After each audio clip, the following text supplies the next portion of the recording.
reconhecer a eleição de Luiz Inácio Lula da Silva, inclusive já se encontrou com ele. A minha pergunta para o senhor é a seguinte: no seu partido, no PP, o Lula já deixou claro que o PT não deve ter um candidato à presidência da Câmara, o PL colocou-se na oposição. No seu partido, Progressistas, pode haver uma parte da bancada, pelo menos, que vote com o governo ou faça parte, eventualmente, de uma bancada do governo eleito? Amanda, bom dia. Eu quero dizer para você o seguinte: não tem nenhum risco e nenhum perigo em eu fazer essa afirmação. Eu disse inicialmente que eu sou da área biológica, e na área biológica nós não ficamos com dúvida, nós esclarecemos. Ontem o PL entrou com um pedido de anulação da eleição, exatamente porque houve inconsistências. Eu tenho o relatório das Forças Armadas, e o que diz aqui é que desse relatório das Forças Armadas eles foram impedidos de ter acesso ao código-fonte. Então veja, isso, quando nós temos indícios, Amanda, nós não podemos ficar simplesmente com a satisfação de que alguém chegou, fez uma declaração em que alguém vai para a rua e diz assim: esses são golpistas. O que significa golpe? É importante a gente fazer uma análise fria disso.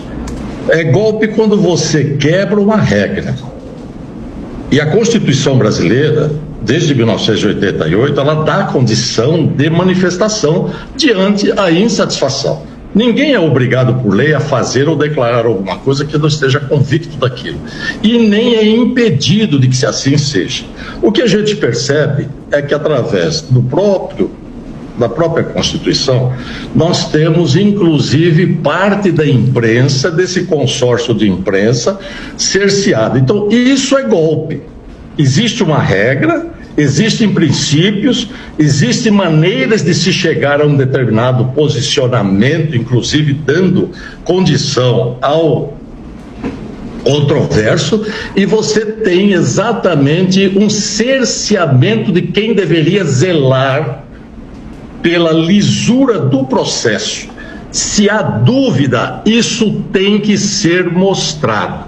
Então, esse pessoal que está aí, que é o pessoal que foi usado, inclusive, essa companhia, não me lembro o nome aqui agora, que foi contratada pelo PL, né, mostrando que todas as urnas, principalmente as urnas antes de 2020, elas são passíveis de serem adulteradas e serem manipuladas. E o Exército não teve acesso ao código-fonte. Portanto, o Exército diz o seguinte: que é possível que haja manipulação. E num processo eleitoral democrático, nós não podemos ficar com dúvida, principalmente quando essas alterações são muito consistentes e muito traumáticas, com mudança de resultado. Eu concordo com você. Em eleição a gente ganha ou perde. Eu perdi muitas vezes.